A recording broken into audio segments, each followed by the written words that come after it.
Walk into Ochre Court on a Tuesday afternoon in October. Students rush past you carrying backpacks. They climb a staircase made of marble. They pass beneath arches covered in gold leaf. They do not look up. They have seen this before. They have midterm exams to worry about. But stop for a moment. Look up at the ceiling 3 stories above your head. Painted figures dance across plaster. Shields bear symbols of families that no longer exist. Light pours through windows that cost more than most houses. Every surface gleams with work that took years to complete. This is Ochre Court, a French palace built on the cliffs of Rhode Island. It was never meant to be a college. It was built to show the world that one family had arrived, that they belonged among the richest people in America. That 200 years of patience had finally paid off. The fortune that built this place did not come from railroads. It did not come from oil or steel or banking. It came from something simpler. Land. One family bought property in Manhattan when it was still wilderness. They held on to it while the city grew around them. They never sold a single acre. They just collected rent for 2 centuries. By the time they built Ochre Court, they owned more of Manhattan than almost anyone alive. They had waited. They had been patient. And now they were ready to show everyone what that patience had earned them. This is the story of how real estate built a palace, and how that palace survived when the fortune that created it could no longer keep it alive. The story begins in 1676. Long before there was a United States, long before Manhattan had skyscrapers or subway trains or millions of people crowded onto a small island, it begins with a young man fleeing for his life. Peter Gaulet was 20 years old when he left France. He was a Huguenot, a Protestant in a country that had decided Protestants were no longer welcome. King Louis XIV had revoked the Edict of Nantes. The law that had protected people like Peter for nearly a century was gone. Now they faced a choice. Convert to Catholicism or leave. Thousands left. They scattered across Europe and America, carrying whatever skills they possessed and hoping to start over. Peter chose the Dutch colony of New Amsterdam, a trading post at the southern tip of an island the native people called Mannahatta. He arrived with nothing except his training. He was an ironmonger. He knew how to work with metal, how to make tools and nails and hinges, practical things that a growing settlement needed. New Amsterdam became New York within a decade. The English took it from the Dutch in a war that most colonists barely noticed. The name changed. The need for ironwork did not. Peter opened a shop. He sold hardware to builders and ship captains. He saved his money, and he bought land. This is where the Gaulet fortune begins, not with a brilliant invention or a lucky strike, with a simple idea. Land cannot disappear. A building can burn down, money can be stolen, but land remains. And if a city grows, that land becomes more valuable every year. Peter bought property on the outskirts of the settlement. Plots that nobody wanted because they were too far from the harbor, too far from the center of commerce. He paid prices that seemed reasonable for wilderness. Then he waited. Manhattan grew north, slowly at first, then faster. Streets pushed into areas that had been forest. Buildings rose where Peter owned empty lots. He did not sell, he leased. He collected rent from people who built on his land, and when their leases expired, the buildings belonged to him. This became the Gaulet strategy. Buy land, never sell, lease everything. Let other people build. Let other people take risks. You own the ground beneath their feet. That is enough. Peter passed this wisdom to his son. His son passed it to the next generation. The family grew wealthier without trying to get rich quickly. They just held on while New York exploded around them. By 1800, another Peter Gaulet controlled the family holdings. This Peter never married. He had no children. He devoted his entire life to buying more property. He walked the streets of Manhattan looking for opportunities. A widow who needed to sell her late husband's lot. A merchant moving to another city. A farmer tired of waiting for development to reach his fields. Peter bought from all of them. He lived simply. While other wealthy New Yorkers built mansions and threw parties, Peter kept his money for land purchases. He wore plain clothes. He ate modest meals. He did not care what society thought of him. He cared about acquiring another block, another building, another piece of Manhattan that would generate income forever. His nephews watched him work. Ogden and Robert Golet were the sons of his brother. They grew up knowing they would inherit everything their uncle built, and Peter built constantly. He added property after property to the family portfolio, each one carefully chosen, each one held permanently. Peter died in 1879. His will stunned even people who knew the family was wealthy. The estate was valued at $40 million. In an era when skilled workers earned $500 a year, when a nice house cost $3,000, $40 million was a fortune beyond imagining. But the real value was not the cash, it was the property. Peter owned 259 buildings scattered across Manhattan, homes and shops and warehouses, every one of them generating rent.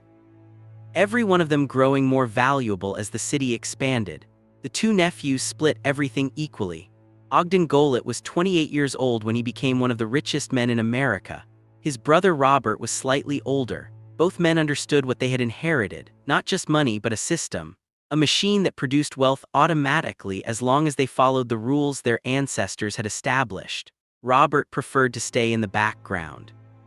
He would manage properties quietly, maintaining what the family had built. Ogden had different ideas. He wanted more than rent receipts and property ledgers. He wanted recognition. Ogden had grown up wealthy but not famous. The Golets were respected in New York. Their fortune was acknowledged. But they did not command the attention that some other families received. The Astors were known everywhere.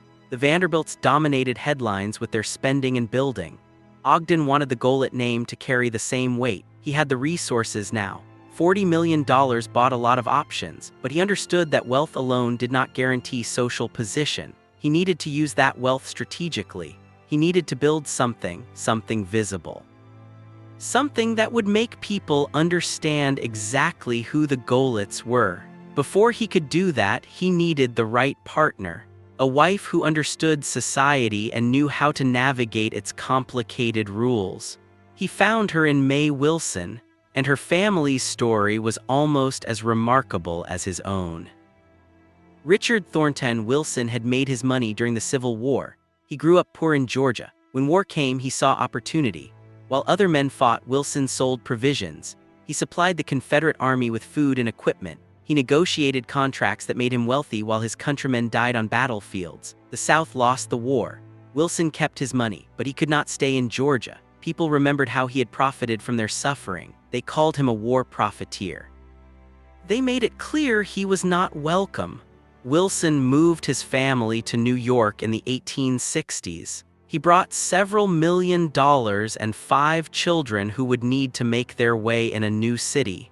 New York had money. It did not care much about the war anymore, but it did care about reputation. And Wilson's reputation arrived before he did. The old families of New York looked down on him. They whispered about how he had earned his fortune. They did not invite him to their parties. They made it clear that money alone could not buy acceptance. Wilson understood. His own position was damaged beyond repair, but his children might succeed where he had failed. He raised them with a single goal: marry well, marry into families that could wash away the stain of war profiteering. Marry people whose names mattered more than money. The strategy worked beyond anything Wilson could have hoped for. His children became known as the Marrying Wilsons. One by one, they contracted alliances with the most powerful families in America and Europe. May Wilson was the oldest daughter. Born in 1855, she grew into a beautiful young woman with sharp intelligence and social ambition. She met Ogden Golet through the overlapping circles of wealthy New York. They courted for a reasonable time. They married in 1877 when May was 22 and Ogden was 26. The match made perfect sense. Ogden gained a wife who understood how to move in society. May gained access to one of the oldest and most respected fortunes in New York. If anyone whispered about her father's past, the Golet name provided cover. May's siblings followed her example with stunning success. Her sister Belle married a British diplomat who would become ambassador to the United States. The marriage connected the Wilsons to European aristocracy. Her brother Orm achieved something even more impressive. He married Caroline Astor. Carrie was the daughter of William Backhouse Astor Jr. and the legendary Caroline Schermerhorn Astor. Mrs. Astor, as everyone called her, ruled New York society with absolute authority. Her approval determined who mattered and who remained outside. For Mrs. Astor to accept a Wilson as a son-in-law meant the family had truly arrived. The youngest sister, Grace, completed the social triumph. She married Cornelius Vanderbilt III, heir to the greatest railroad fortune in American history.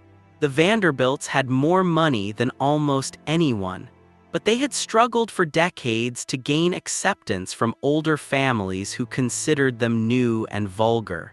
The Wilson-Vanderbilt marriage united two families who each possessed something the other wanted. Through these 4 marriages, the children of a suspected war profiteer connected themselves to the Astors, the Vanderbilts, and the British aristocracy. Richard Thornton Wilson's gamble had paid off completely. His grandchildren would inherit not just wealth but social position that no scandal could shake. May Goelet understood her role in this family project. She had married first. She had proven that Wilson children could attract partners of the highest quality. Now she intended to show that she deserved her place among the elite. She would not simply be Mrs. Ogden Goelet. She would become one of the most powerful hostesses of her generation. People who watched New York society recognized her skill. One newspaper columnist described her as the vice-regal leader of the ultra-fashionable 150. This was a smaller and more exclusive circle than even the famous 400 that Mrs. Astor claimed to command. May did not merely attend parties. She determined who else would be invited. She did not follow fashion. She influenced it. Her husband's fortune gave her resources to compete at the highest level.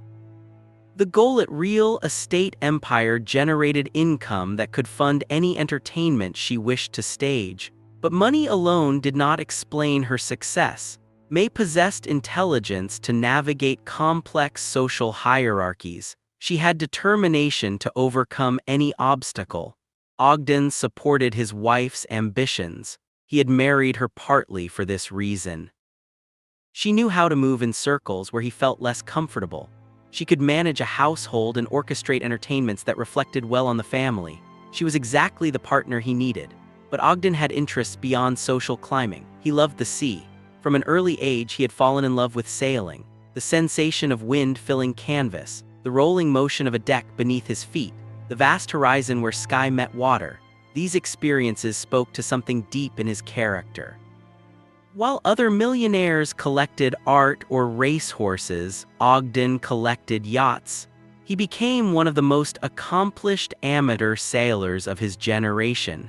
He competed in races and crossed oceans in pursuit of his passion. His early boats gave way to increasingly ambitious vessels. By the 1880s, Ogden had commissioned a yacht that would become legendary. He named her Mayflower. The name evoked the ship that had brought pilgrims to America centuries earlier. His Mayflower measured 273 feet from bow to stern. She was one of the largest private vessels afloat. Steam engines powered her across the Atlantic without depending on wind. She was not merely a boat. She was a floating estate equipped with staterooms and dining facilities, and every luxury available. Ogden's favorite destination lay 3,000 miles away. Cowes was a small town on the Isle of Wight off the southern coast of England. Every August, the world's wealthiest sailing enthusiasts gathered there for Cowes Week, races that attracted royalty and millionaires in equal measure. Ogden became a regular presence at these events. It was at Cowes that Ogden formed an unlikely friendship. The Prince of Wales, heir to the British throne and future King Edward VII, shared Ogden's passion for yachting. The two men found themselves in the same social circles, attending the same parties, competing in the same races. A genuine friendship developed between the American real estate heir and the man who would one day rule the British Empire. This relationship was remarkable. For centuries, European aristocrats had looked down on American wealth as crude and new. But by the 1880s, American money had grown too large to ignore. Men like Ogden Goelet could meet princes as equals, bonded by shared interests rather than separated by birth. The friendship brought Ogden into circles most Americans could never enter. He dined with members of the British royal family. He attended events at residences that tourists could only glimpse from outside gates. He moved between two worlds, as comfortable in a London drawing room as in a Manhattan office. Back in New York, Ogden's social position was equally secure. In 1892, Ward McAllister published a list that would become infamous. The names of the 400 families who truly mattered in American society. The number supposedly reflected the capacity of Mrs. Astore's ballroom. Ogden Goelet appeared on that list without question. His family's wealth, his marriage to a Wilson daughter, and his own accomplishments made his inclusion inevitable. But Ogden understood that social position required maintenance. Families who rested on inherited reputation eventually found themselves displaced by hungrier newcomers.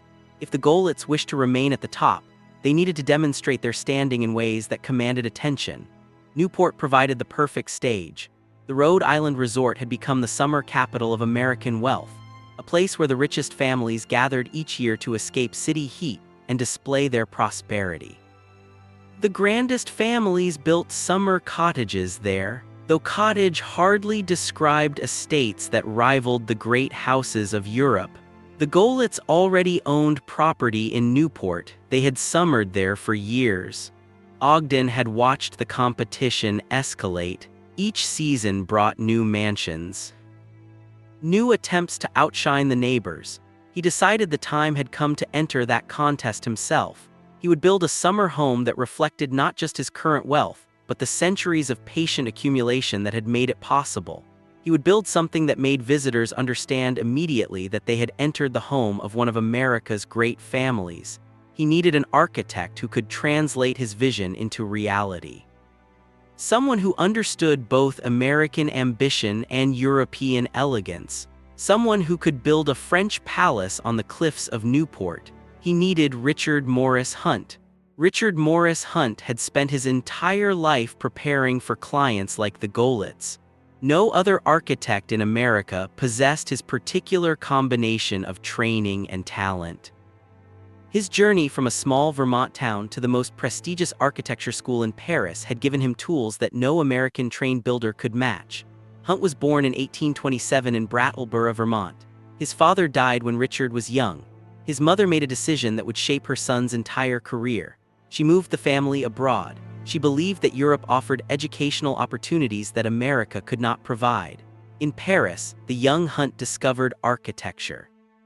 The city itself served as his first classroom. Its boulevards were lined with buildings that demonstrated centuries of accumulated knowledge. Medieval structures stood beside Renaissance palaces. Each neighborhood offered lessons that no American city could teach. By his early 20s, Hunt had decided to pursue architecture formally. He applied to the École des Beaux-Arts, the most prestigious architecture school in the world. No American had ever studied there. The institution trained architects who designed government buildings and museums and monuments across Europe. Its graduates shaped the physical fabric of Paris and London and Rome. Admission required exceptional talent and determination. Hunt gained entry in 1846. He became the first American to walk those halls. He spent nearly a decade in Paris, first as a student and then working alongside established architects on major projects. He learned to draw with precision and think with clarity. His instructors taught him that architecture was not merely construction, it was art with a purpose. Historical styles dominated the curriculum, particularly the French Renaissance. Hunt spent hours sketching the châteaux of the Loire Valley, those magnificent country houses built by French kings and nobles in the 15th and 16th centuries. Chenonceau, Chambord, Blois, these names became touchstones for his imagination. Their turrets and dormers, their elaborate stonework and dramatic rooflines, they represented an ideal of aristocratic living that had never existed in America. When Hunt returned to the United States in 1855, he carried this vision with him. America had money but lacked architectural tradition. Wealthy citizens built homes that imitated Greek temples or Italian villas, borrowing forms without fully understanding them. Hunt believed he could offer something better. He could bring the sophistication of classical design to clients who possessed the resources to build properly. Early commissions proved difficult to secure. Americans were not accustomed to hiring architects as creative professionals. They wanted builders who would follow instructions, not artists who would impose their own ideas. Hunt persisted. He took whatever work he could find while waiting for the opportunity to demonstrate his true capabilities. That opportunity arrived with the Vanderbilts. William Kissam Vanderbilt and his wife Alva wanted a residence that would announce their arrival among New York's elite. Hunt delivered a limestone chateau that transformed American domestic architecture. Nothing like it had ever appeared on an American street. The mansion rose on 5th Avenue at 52nd Street. 4 stories of French Renaissance glory transported from the Loire Valley to Manhattan. Critics praised its sophistication. Society marveled at its boldness. Other millionaires immediately wanted something similar for themselves. Commissions flooded in from clients eager to build their own versions of French grandeur. By the time Ogden Goelet approached him, Hunt had become the most sought-after architect in America. His portfolio included mansions and museums and monuments. He had designed the base of the Statue of Liberty, the facade of the Metropolitan Museum of Art, dozens of private residences for the wealthiest families in the nation. No other architect possessed his combination of Parisian credentials and practical American experience. When Ogden explained what he wanted, Hunt understood immediately. A summer home that would establish the Goelets among Newport's elite. A residence that would make visitors understand they had entered the home of one of America's great families. Hunt proposed a chateau, not a modest interpretation of French style, but an authentic recreation of Loire Valley magnificence adapted for the Newport setting. The building would rise from the cliffs above the Atlantic, its limestone walls catching the light that gave Ochre Point its name. Every detail would reflect the highest standards of craftsmanship, executed by artisans brought from France and Italy. Architect and client shared a vision of what the mansion should accomplish. It would not merely house the Goelet family during Newport's summer season. It would make a statement about their place in American society. It would demonstrate that their wealth, accumulated patiently over generations, had produced people of taste and refinement equal to any aristocrat on the continent. May Goelet participated actively in the planning. She understood that the mansion would serve as the stage for her social ambitions. She wanted every element to support the impression she intended to create. Hunt welcomed her involvement. Successful projects required collaboration between architect and client, particularly when the client possessed clear ideas about how they wished to live.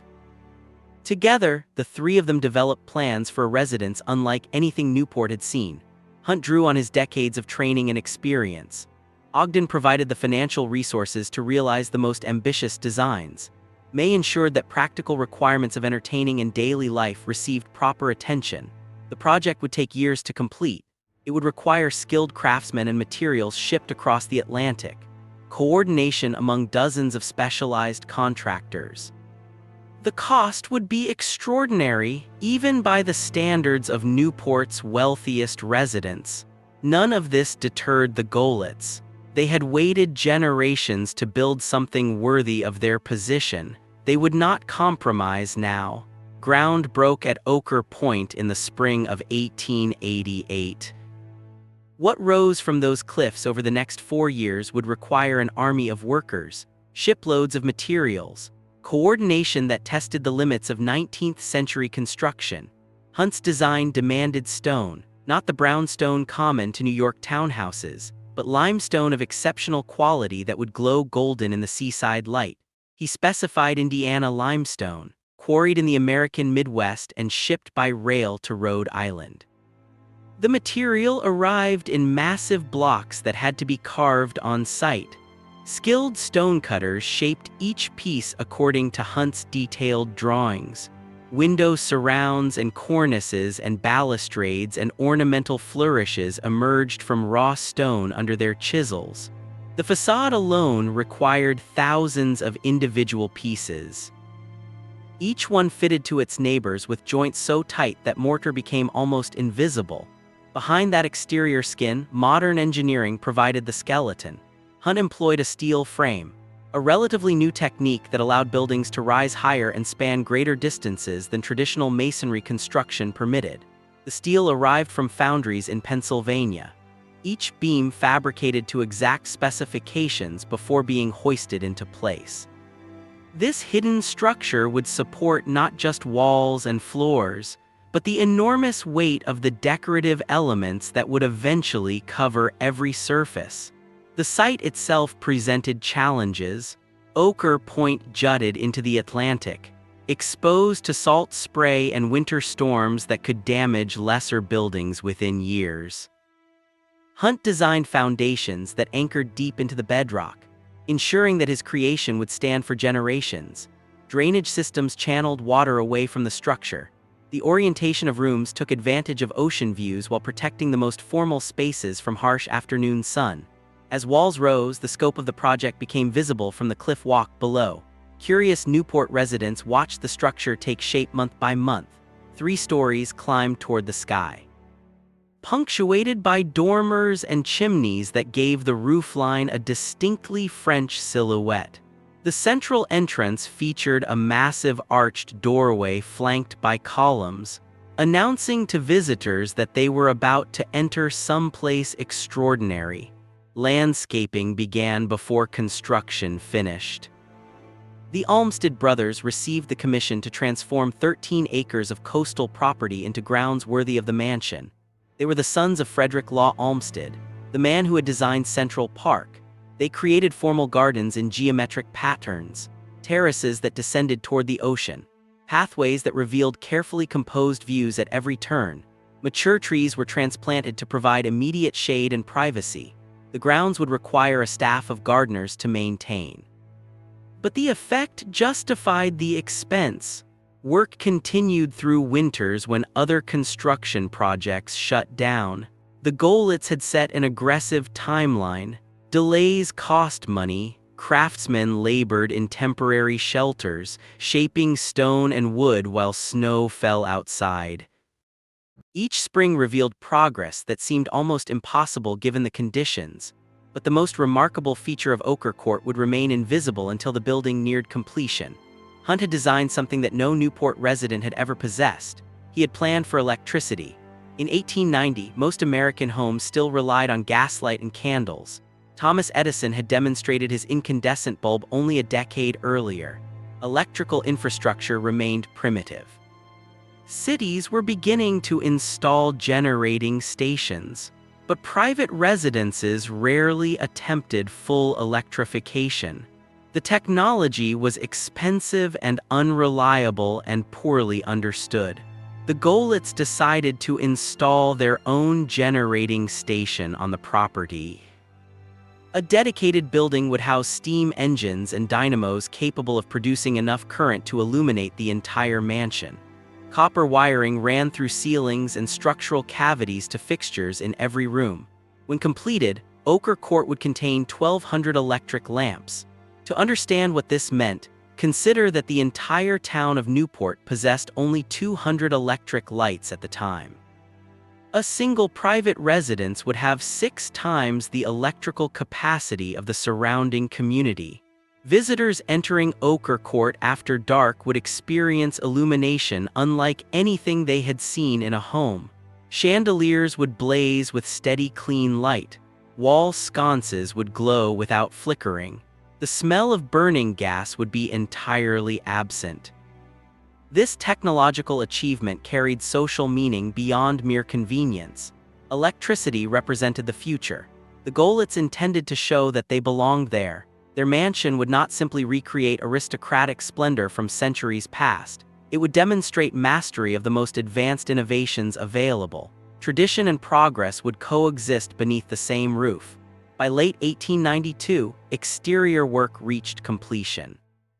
The mansion stood above the Atlantic exactly as Hunt had envisioned, its French profile unmistakable against the New England sky. Sculptural details adorned the facade.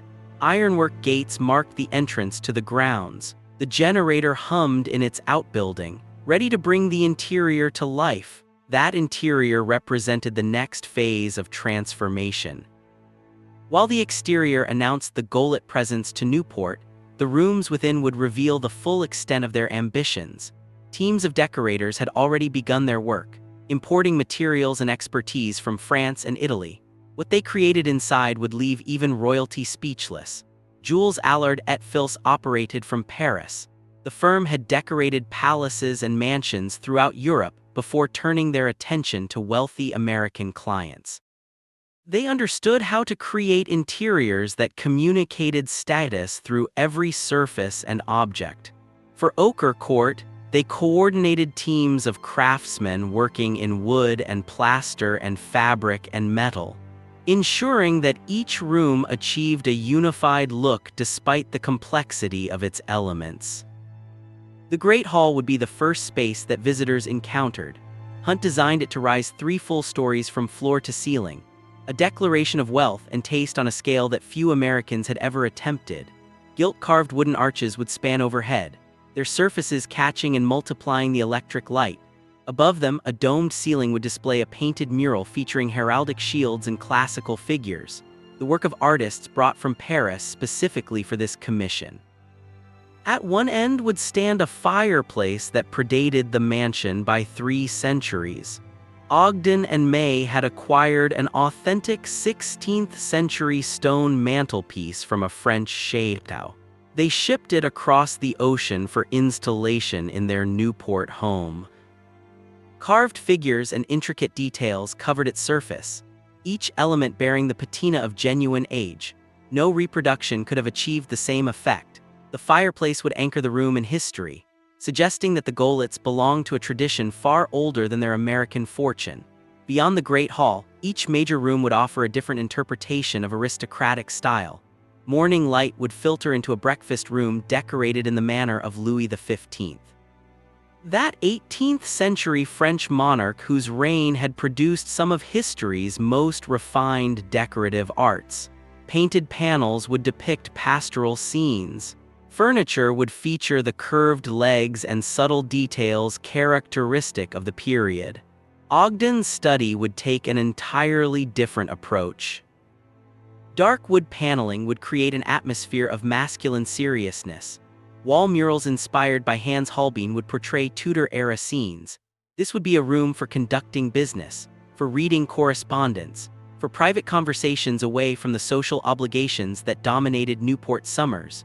For dancing and large gatherings, German Rococo style would govern the ballroom. Elaborate plasterwork would frame enormous mirrors that doubled the apparent size of the space. When filled with guests, the room would multiply their movements into infinity, creating the impression of a celebration far larger than the actual gathering.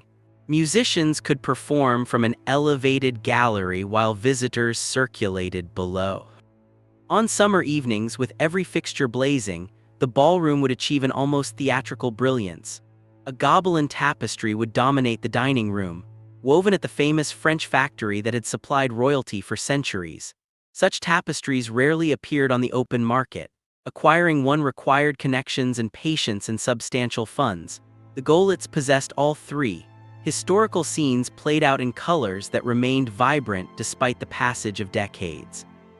A testament to the skill of the weavers who had created it. Room after room would reveal similar attention to detail and expense.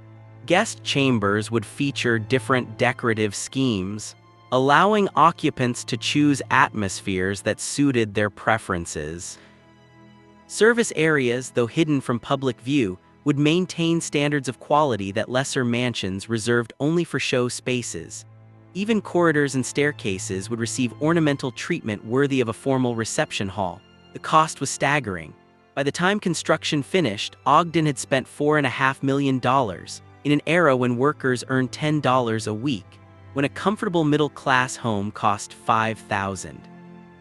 $4.5 million was almost beyond comprehension. Adjusted for inflation, that sum exceeds $150 million in today's currency. But Ogden was not building for today, he was building for the ages. He wanted a home that would serve his family for generations. A place that would announce to the world exactly who the Golitz were and what they had achieved. In the summer of 1893, Ochre Court opened its doors for the first Newport season. The mansion was ready. The Golitz were ready. May had her stage. Ogden had his palace. What they did not know was that they were not alone. Just down the coast, another mansion had been rising simultaneously, designed by the same architect, built for clients equally determined to dominate Newport society. The Golitz and their rivals were about to discover that they were engaged in a competition neither had fully anticipated. Richard Morris Hunt found himself in an impossible position. His two most demanding clients wanted to build simultaneously in the same resort town on the same stretch of coastline. Both expected his complete attention, both intended to outshine the other, and both had hired him before realizing they were rivals. William Kissam Vanderbilt and his wife Alva had approached Hunt first. Their success with the Manhattan residence had convinced them to attempt something even more ambitious in Newport. Alva in particular possessed strong opinions about architecture and society. She wanted a summer home that would establish her family's dominance over the resort. She envisioned a marble palace inspired by the Petit Trianon at Versailles, a building that would make every other Newport cottage look modest by comparison. Hunt accepted the commission and began developing plans in 1887. Within months, the Golitz approached him with their own Newport project. Hunt faced a choice. He could decline the second commission and maintain exclusive loyalty to the Vanderbilts, or he could accept both projects and manage the inevitable tensions that would arise. His reputation and his finances both pointed toward acceptance. He took the Golitz commission. When ground broke at Ochre Point in the spring of 1888, construction at the Vanderbilt site began almost simultaneously. Two enormous mansions rose within sight of each other, each designed by the same architect. Each intended to surpass everything Newport had seen before. Hunt traveled between the sites, adjusting details, resolving problems, somehow keeping both clients satisfied. Alva Vanderbilt named her creation Marble House.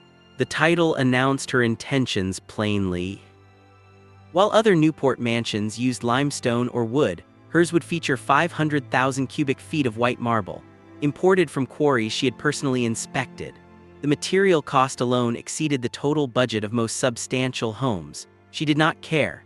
Marble represented permanence and purity and classical authority. Her house would possess all three qualities in abundance. Architectural styles reflected the personalities of the owners. Hunt designed Ochre Court as a French château. Romantic and picturesque, its roofline animated by dormers and chimneys. Marble House took inspiration from a later period, the formal classicism of 18th century France.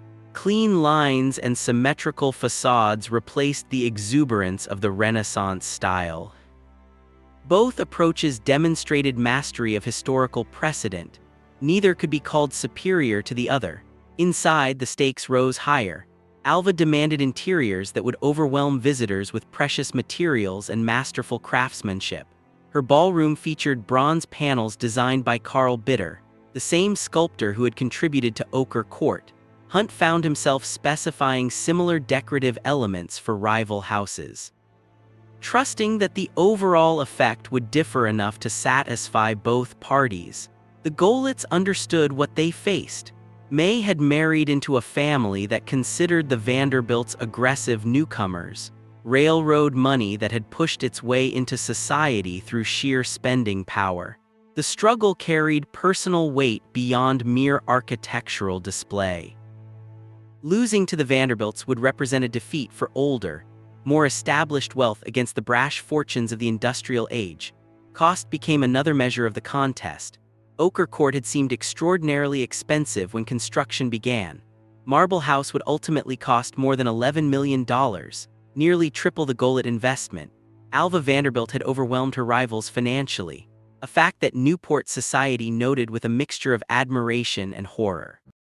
Yet money alone did not determine the outcome. Both mansions achieved exactly what their owners intended.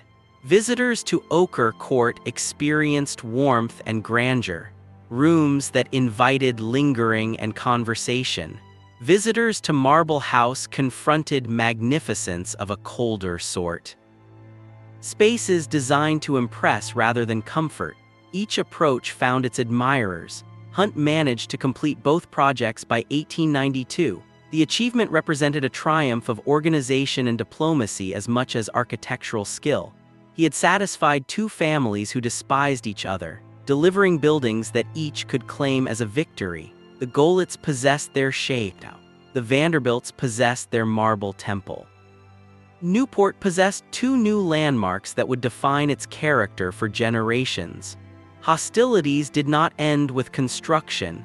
Each summer season brought fresh opportunities for confrontation. Parties at one mansion demanded response from the other. Guest lists became weapons. Invitations carried political significance that outsiders could barely understand. The women who presided over these households understood the stakes perfectly. Every entertainment was a battle in an ongoing war for social supremacy. May entered this arena with advantages and disadvantages. Her Wilson family connections had placed her siblings in the Astor and Vanderbilt households, giving her intelligence about her opponent's plans. Her husband's fortune, while substantial, could not match the seemingly limitless Vanderbilt resources. She would need to prevail through taste and strategy rather than pure spending. Ochre Court gave her the setting she required. Hunt had designed rooms that functioned as stages for social performance. The Great Hall could accommodate receiving lines of impressive length. The ballroom could host dances that continued until dawn. The dining room could seat guests in surroundings that matched any aristocratic residence she had ever visited. May intended to use every advantage these spaces provided. The Newport summer season lasted 8 weeks, from mid-July through early September. For 2 months, Newport became the undisputed capital of American society, and May intended to reign over it. Running Ochre Court required an army.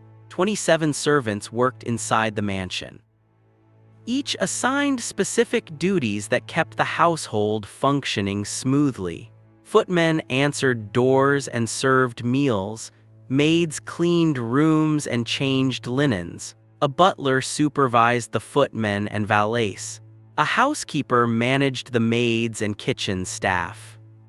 Cooks and their assistants prepared meals that might feed family alone at breakfast or hundreds of guests at dinner. The hierarchy was strict, the expectations exacting. Outside, another crew maintained the grounds that the Olmsted brothers had designed. 12 gardeners tended the formal beds, trimmed hedges into geometric precision, ensured that flowers bloomed in carefully orchestrated succession throughout the season. When guests strolled the terraces overlooking the Atlantic, they encountered landscapes that appeared effortlessly beautiful. That illusion required constant labor. 8 coachmen and grooms staffed the stables, caring for horses and carriages that transported the family and their visitors. Newport's social calendar demanded mobility, luncheons at one mansion, tennis at the casino, dinner elsewhere, perhaps a ball afterward. A single day might require multiple trips across town. The coachman waited in livery, ready to depart at a moment's notice. 47 employees in total served a family that occupied the house for just 8 weeks each year. The mathematics seemed absurd, but Newport operated by its own logic. Status required display, and display required staff. A mansion without adequate servants suggested financial difficulty. Or worse, indifference to proper standards. May orchestrated this household with precision learned from years of observation and practice. She rose early to review menus with the cook, ensuring that each meal reflected the occasion and the guests. She inspected table settings before dinner parties. adjusting the placement of flowers and silver until every element met her standards. She knew which guests should be seated together and which kept apart, navigating social alliances and feuds that could make or break an evening. Her gatherings followed patterns established by Newport tradition, while adding touches that distinguished Ochre Court from its neighbors. Formal dinners might include 10 courses, each accompanied by appropriate wines, the whole production lasting 3 hours or more. Guests arrived in evening dress, the women displaying jewels that represented fortunes in themselves.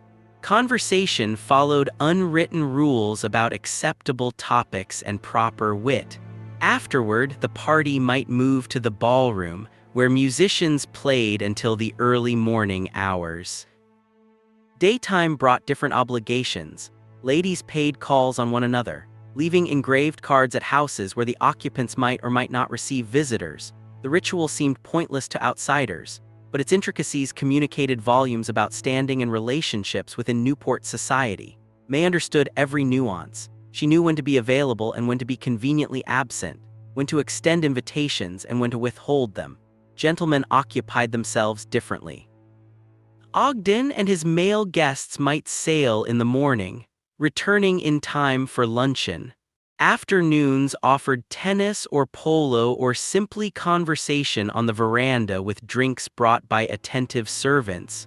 The men discussed business only sparingly. Newport was meant for leisure, not commerce.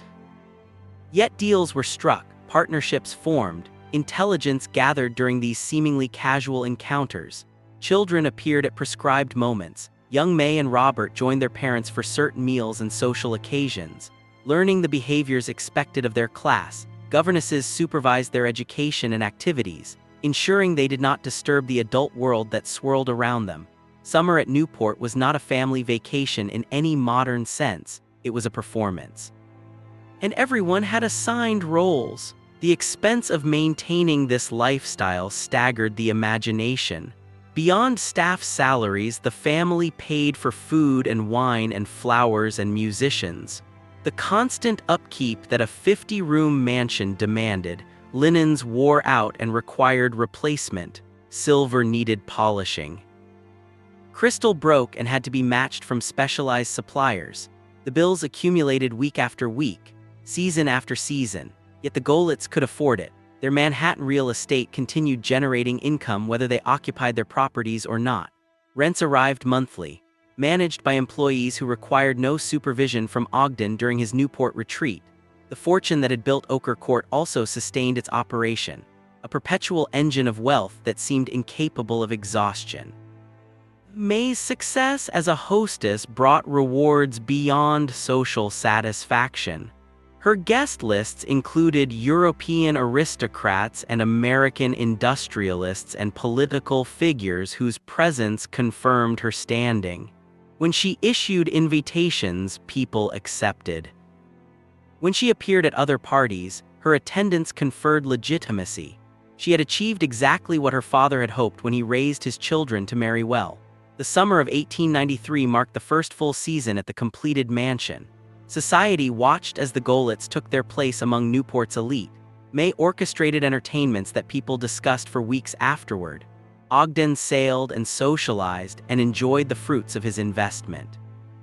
On August 15th, a visitor arrived who would validate everything they had attempted.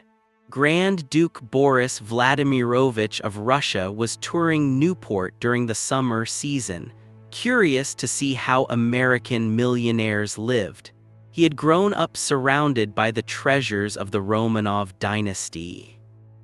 He had walked through the Winter Palace and the great estates of Russian nobility. He knew what genuine magnificence looked like. After experiencing Ochre Court, the Grand Duke offered his verdict. He had never dreamt of such luxury as he had seen in Newport. Word of his assessment spread quickly through society circles on both sides of the Atlantic. Coming from a man raised among the riches of Imperial Russia, the praise validated everything the Golitz had attempted. They had not merely built a large house. They had created something that impressed even those born to splendor. The summers blended together in a rhythm of preparation and performance and recovery. Each season brought new gowns and new gossip and new arrivals seeking entry to circles that may helped define. Ochre Court stood ready to receive them all, its rooms immaculate, its staff trained, its mistress prepared for whatever social challenges the weeks ahead might bring.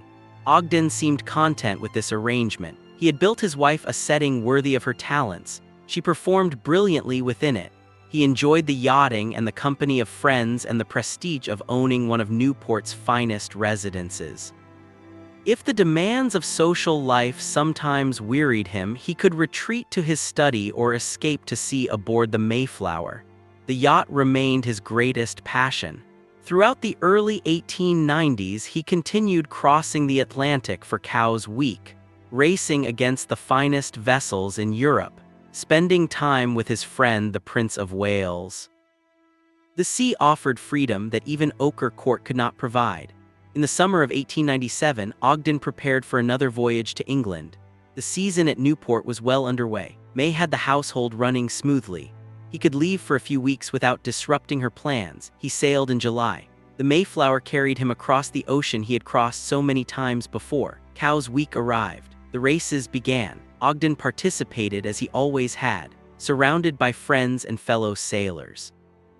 Doing what he loved most, but something was wrong. Ogden had fallen ill earlier that summer. The sickness had not released its grip.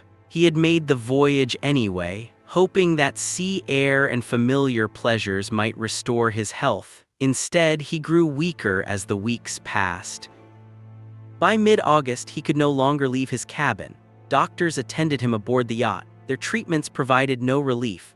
On August 27, 1897, Ogden Goelet died. He was 46 years old. News reached Newport within hours, transmitted by telegraph from England. Society reacted with genuine shock. Ogden had seemed vigorous just months before, a man in the prime of life with decades presumably ahead of him. Now he was gone, leaving behind a widow and 2 children and a mansion that had barely begun to fulfill its purpose. May received word at Ochre Court. Surrounded by the splendor her husband had created for her, the rooms that had hosted so many triumphs now witnessed private grief. She was 42 years old. Suddenly responsible for everything Ogden had built and everything he had planned. The partnership that had produced Ochre Court had lasted 20 years. It ended in a cabin off the English coast, far from the chateau they had imagined would anchor their family for generations. Cruel irony marked the location. Cowes had represented Ogden's happiest escapes from duty and business. The yacht that bore him across oceans had become his floating refuge. A place where he answered to no social calendar but his own. To die there, aboard the vessel he treasured, surrounded by the waters he loved. The tragedy cut deeply. The sea had given him freedom. It had also claimed him. The Mayflower carried its owner's body back across the ocean he had crossed so many times in life. Funeral arrangements proceeded with the formality expected for a man of Ogden's standing. The family gathered, tributes accumulated, and then, as always happens, the world moved on to other concerns. May faced a future she had never anticipated. Her husband had managed the family's financial affairs, maintained relationships with bankers and business associates, made the decisions that kept their fortune growing. She understood social strategy intimately, but knew less about the real estate empire that funded their existence. Trustees and advisors would help, but the ultimate responsibility now rested with her. The children needed guidance through their grief and into their futures. Young May was 19, already moving in the social circles her mother dominated. Robert was 17. Approaching the age when he would need to assume responsibilities his father had expected to teach him. Neither was prepared for the weight that had suddenly descended upon them. Ochre Court itself became a monument to interrupted ambition. Ogden had occupied his creation for only a handful of summers. The chateau he had commissioned to establish his family's position for generations had outlived him almost immediately. Every room held memories of a man who should have presided there for decades longer. Every gathering would proceed without the host who had made it all possible. Life at the mansion continued. Staff maintained their routines. The grounds remained immaculate. Summer seasons came and went. May proved herself capable of managing the household her husband had provided. She hosted and entertained, fulfilling the role she had trained for since girlhood, but something essential had departed with Ogden. The partnership that had conceived Ochre Court could not be replaced. Young May found her own path forward through the tragedy. She had grown up surrounded by the highest expectations. Her mother's social position and her father's fortune made her one of the most desirable young women in American society. Suitors would pursue her for her money alone. She knew it. The challenge was finding someone who wanted her for more than the millions she would inherit. She found him at a wedding. In November 1895, Consuelo Vanderbilt married the Duke of Marlborough at St. Thomas Church in New York, a ceremony that drew the attention of society on both continents. May served as one of the bridesmaids, standing near the altar as an American heiress became a British duchess. Among the guests was another young nobleman, Henry Inskeer, the 8th Duke of Roxburgh. He had traveled from Scotland for the occasion. The Duke noticed the bridesmaid. Something about May Gowlet caught his attention beyond her obvious wealth and social standing. They spoke at the reception. They met again at subsequent gatherings. A courtship began that would span years. Conducted across an ocean through letters and occasional visits. Unlike many matches between American heiresses and European aristocrats, this one grew from genuine affection. The era had produced countless marriages where desperate noblemen traded titles for dollars. Where young women found themselves trapped in loveless unions with men who viewed them as financial assets. May and her duke defied this pattern. They took their time. They came to know each other. When he finally proposed, she accepted because she wanted him, not because her family had arranged a transaction. The wedding took place on November 10, 1903, 8 years after they first met. St. Thomas Church hosted another spectacular ceremony, this time with May as the bride. Newspapers reported the event in exhaustive detail, noting the guest list and the decorations and the bride's elaborate gown. They also speculated about the dowry. Estimates ranged from $8 to $20 million. The actual figure was reportedly $8 million. A sum that would allow the Duke to maintain his ancestral estate in proper style. May became the Duchess of Roxburgh. She moved to Floors Castle, a sprawling Scottish mansion that dwarfed even Ochre Court. She brought American efficiency to the management of a household that had operated according to centuries-old traditions. She also brought treasures from her family's collection, decorating her new home with art and furnishings that connected her Scottish present to her American past. For 10 years, the marriage remained childless. In an era when producing heirs was considered a wife's primary duty, the absence of children caused whispered speculation. May endured the scrutiny with the dignity her mother had taught her. Then in 1913, she gave birth to a son who would eventually become the 9th Duke of Roxburgh. The succession was secured. The family line would continue. May lived as a duchess for more than 3 decades, dying in 1937 at the age of 59. She had escaped the burdens that weighed on her brother, trading American pressures for British ones, finding happiness in a life she had chosen for herself. Floors Castle still displays items she brought from America. Tangible connections to the Gowlet fortune that made her transformation possible. Her brother Robert faced a different path. As the only son, he inherited primary responsibility for the family's holdings. The Manhattan real estate that had enriched generations of Gowlets now required his attention. The Newport mansion that his father had built now demanded his stewardship. Where May could leave America behind, Robert was bound to it. He prepared himself as thoroughly as circumstances allowed. Harvard provided education, travel provided perspective. When war erupted in Europe, he volunteered for service, eventually earning a captain's rank in the infantry. The experience matured him, exposing him to realities that Newport summers had never revealed. He returned from the conflict a changed man, ready to assume the responsibilities that awaited him. Those responsibilities proved heavier than anyone had anticipated. The world that had created Ochre Court was already fading when Ogden died. By the time Robert reached middle age, it had vanished almost entirely. 2 world wars. A global depression, fundamental shifts in taxation. These forces had transformed the landscape for wealthy American families. Fortunes that once seemed limitless now faced erosion from every direction. Robert married 3 times and fathered 4 children, building a family even as he struggled to maintain what his forebears had built. He served on corporate boards, including Chemical Bank, maintaining the business connections that respectable wealth required. He managed the real estate holdings as best he could, adapting to a world where the old strategies no longer guaranteed success. But Ochre Court presented problems that management alone could not solve. An estate of such scale designed for 8 weeks of summer entertaining made no sense in a world where domestic servants had become scarce and expensive. Heating costs and maintenance requirements and property taxes consumed resources that previous generations had devoted to expansion. The Chateau that had announced the Gilded arrival among American elites now threatened to drain the fortune that had built it. Robert watched other families face the same dilemma. Across Newport, mansions fell into disrepair or met the wrecking ball. Heirs who could not afford to maintain their inheritances sold properties to developers who demolished them for the land.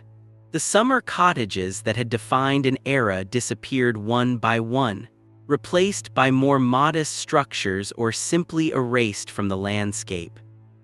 He would not let Ochre Court suffer that fate, but finding an alternative would require imagination and patience and a willingness to let go of what his father had intended. The mansion's future lay not with the family that built it, but with an institution that could give it new purpose. Robert spent years searching for a way to save Ochre Court. Selling to developers would have solved his financial problems, but destroyed his father's creation. Abandoning the property would have allowed decay to accomplish what demolition crews might otherwise perform. Neither option honored the legacy he had inherited. He needed a third path. That search consumed him through the 1930s and 40s. He consulted lawyers and accountants and real estate advisors, exploring every possibility that might preserve the mansion while relieving his family of its burden. Each conversation revealed new complications. Tax laws worked against him. The market for grand estates had collapsed. Potential buyers who could afford such a property had no interest in maintaining it. He watched helplessly as other Newport landmarks disappeared. Grand estates that had once defined the coastline fell to demolition crews during the Depression years and after.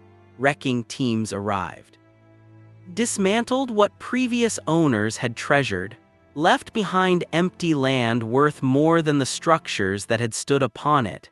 Names that had commanded respect became footnotes in real estate transactions. Such destruction carried a particular cruelty. These houses had been built to endure. Their architects had specified materials meant to last centuries. Their owners had imagined generations of descendants gathering in rooms designed for permanence. Yet within decades of their construction, economic forces had rendered them obsolete. The stone survived. The families could not afford to occupy it. Robert understood that Ochre Court faced the same trajectory. Each year brought fresh expenses and diminishing returns. Rental income from Manhattan properties that had once seemed boundless now struggled to cover multiple obligations. Taxes claimed an ever larger share. Maintenance deferred one year became emergency repairs the next.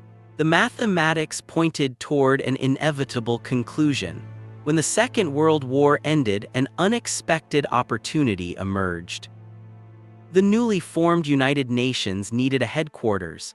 Various locations competed to host the international body. Robert offered Ochre Court as a potential site. The grounds and the setting and the scale seemed suited to diplomatic purposes.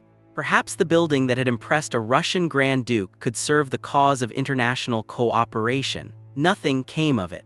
The United Nations ultimately chose New York City, where John D. Rockefeller Jr. donated land along the East River for the organization's permanent home.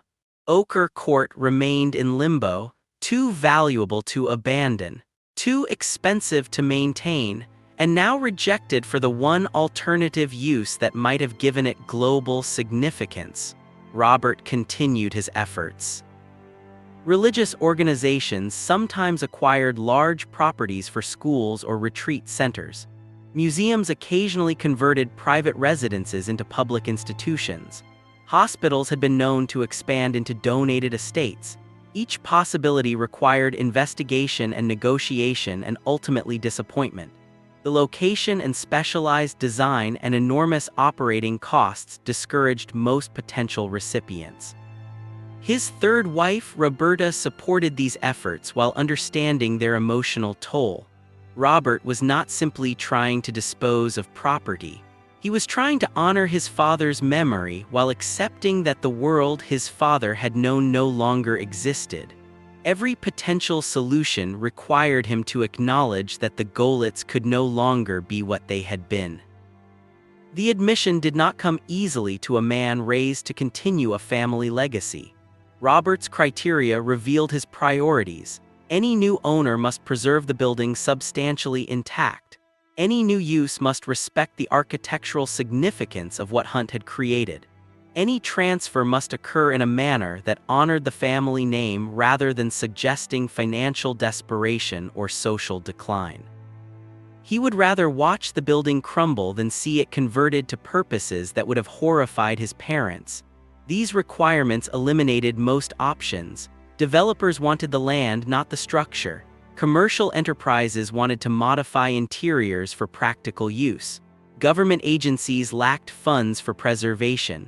The pool of acceptable recipients narrowed with each conversation.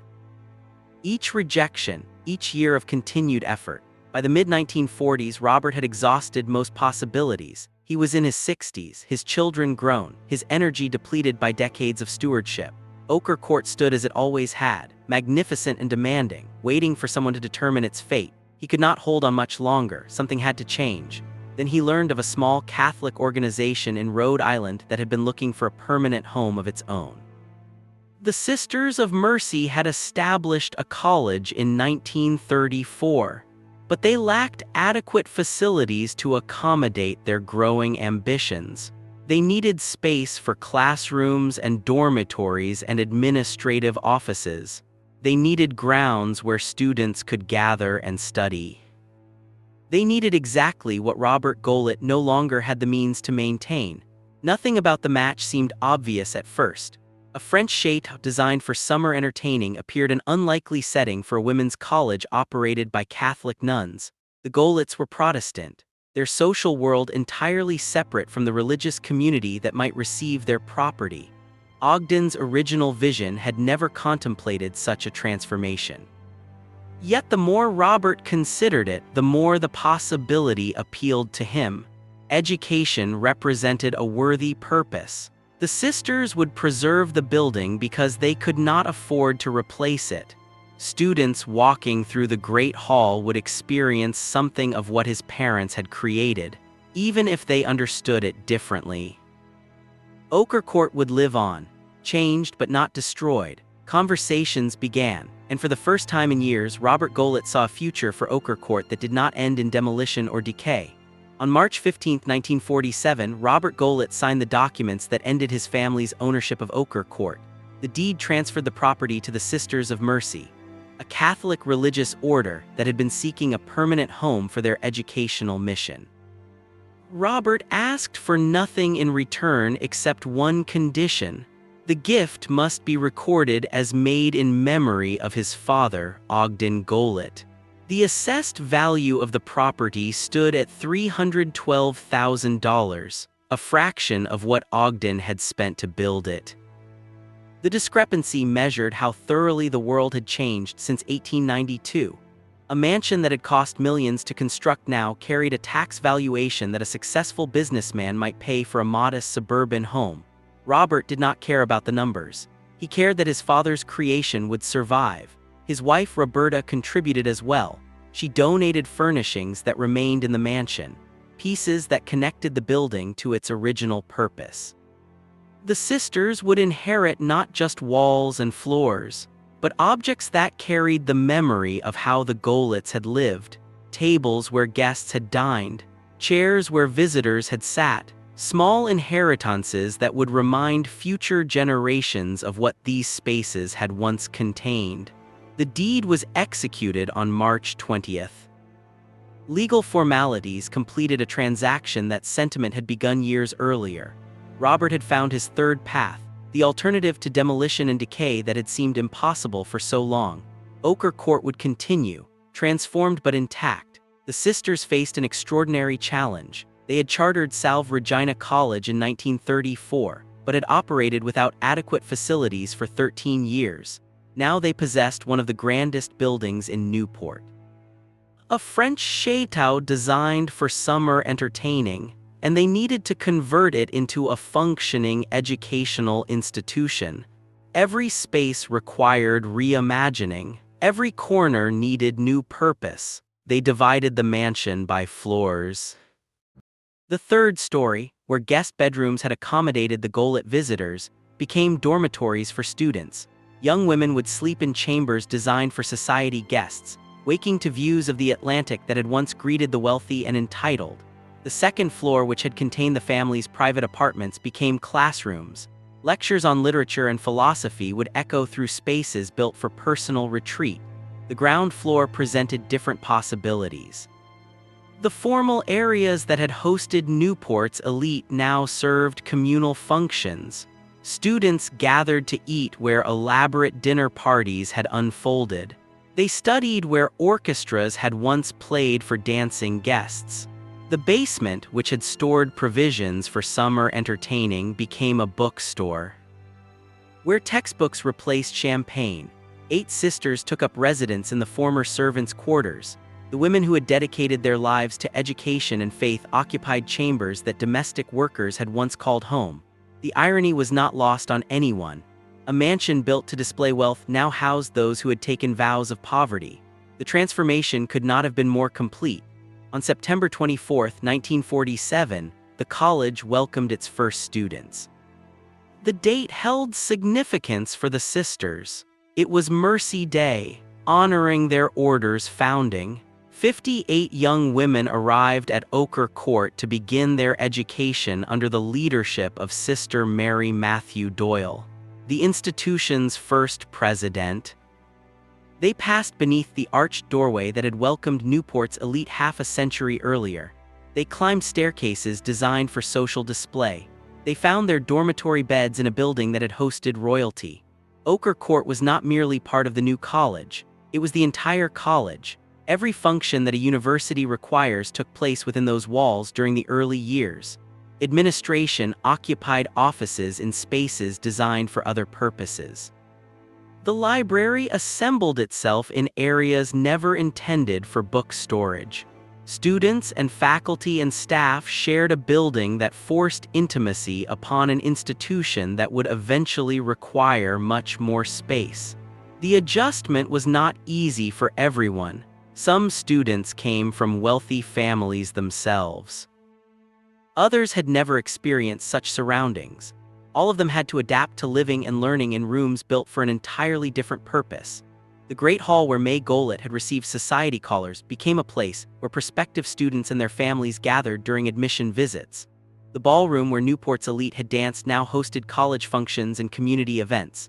The dining room where 10-course meals had been served to millionaires now fed students on cafeteria budgets.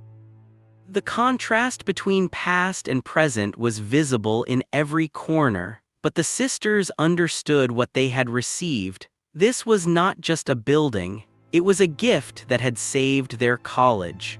Robert Golet could have sold to developers. He could have allowed the mansion to decay. Instead, he had chosen to give it to an institution that would preserve it while putting it to meaningful use. The gratitude was genuine and lasting. Growth came steadily. The college acquired additional properties along the Newport coastline, expanding from a single mansion to a campus encompassing 80 acres. Other historic estates joined Ochre Court under Salve Regina's stewardship, each one rescued from the uncertain fate that had threatened so many Newport landmarks. Wakehurst became part of the campus in 1972. Built in 1888, the same year construction began on Ochre Court. The mansion had originally belonged to James Van Allen. Now it would house additional students and facilities. Macaulay Hall opened in 1961. The first building constructed specifically for the college, named after Catherine Macaulay, the founder of the Sisters of Mercy. It provided dormitory space that Ochre Court could no longer accommodate alone. The campus continued expanding through the 1970s and 80s and 90s.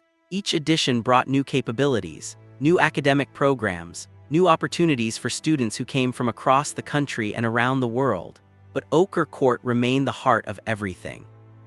The symbolic center of an institution that had grown far beyond what those first 58 students could have imagined. The mansion adapted to each phase of growth.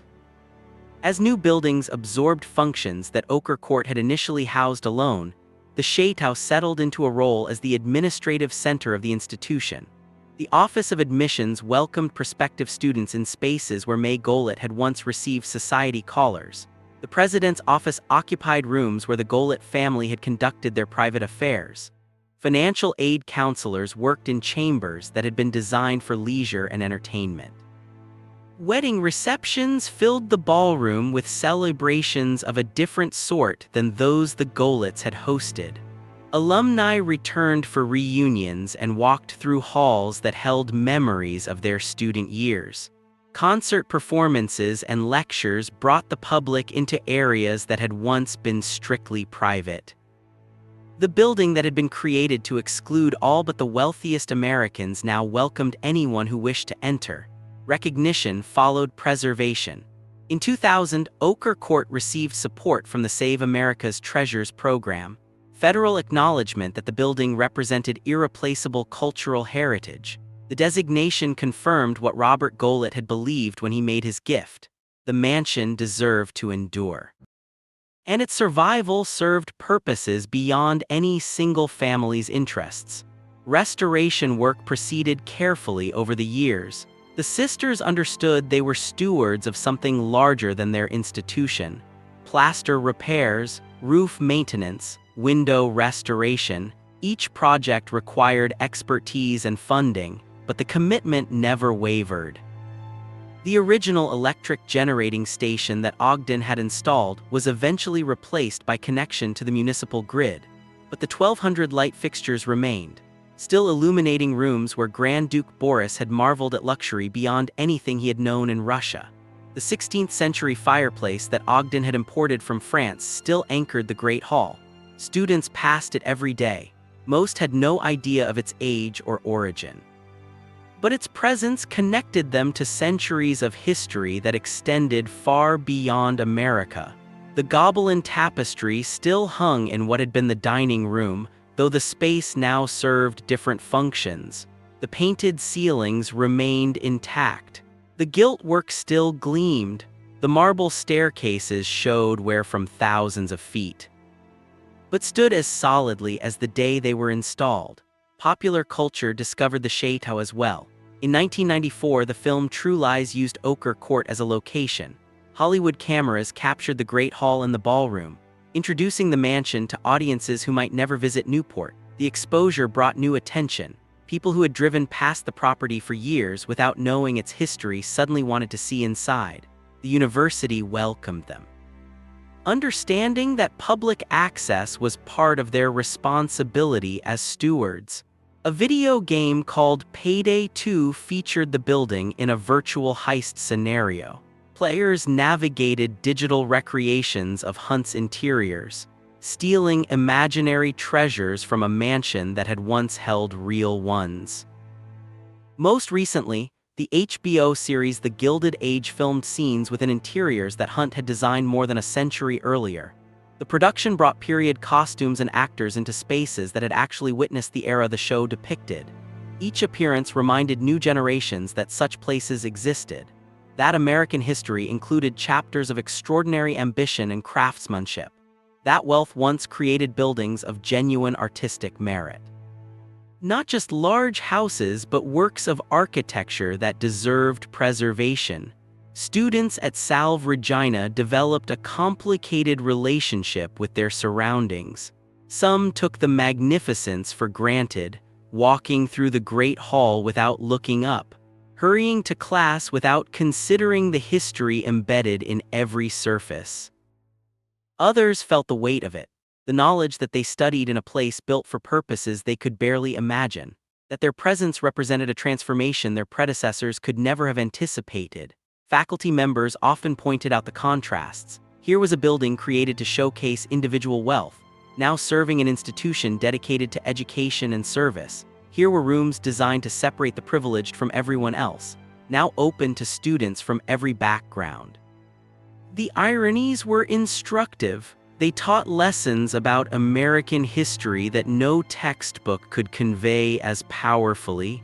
What does it mean that this palace became a college? What does it say about the limits of wealth, about the value of education, about what survives when fortunes fade and families disappear? These questions had no simple answers, but asking them was part of the education that Ochre Court provided, not just in its classrooms but in its very existence. Robert Gilded died in 1966, having lived to see nearly 2 decades of the transformation he made possible. His gift had succeeded beyond anything he might have hoped. The building survived, the family name remained attached to it. And the purpose it served had genuine meaning. Students graduated with degrees earned in a French chateau. They left with memories of studying in rooms that had hosted Russian Grand Dukes and British princes. They carried with them a connection to American history that few other universities could offer. The university grew to serve more than 2,500 students. The campus expanded to include dozens of buildings, but none of them matched the iconic status of Ochre Court. When people thought of Salve Regina, they pictured that French facade rising above the Atlantic, those limestone walls glowing in the light that gave Ochre Point its name. Visitors could experience Ochre Court much as the Gilded guests once did. The building remained accessible during academic hours. Its doors opened to anyone who walked the cliff walk and wished to step inside. The Great Hall still rose 3 stories toward its painted ceiling. The staircases still swept upward in curves of marble and gilt. Light still poured through windows designed to frame the Atlantic. The same views that had impressed Newport society in 1893 still took breath away more than a century later. What had changed was the purpose. The mansion that announced one family's arrival among American elites now served thousands of students pursuing education. The interiors built to impress visitors now hosted young people preparing for careers and lives the Gildeds could never have imagined. The fortune that created Ochre Court had long since dispersed. The real estate empire that generated millions in annual rent had been divided and sold and diminished. The Gilded name no longer carried the weight it once commanded in New York society, but the building remained, fulfilling a mission its original owners never intended, but might well have approved.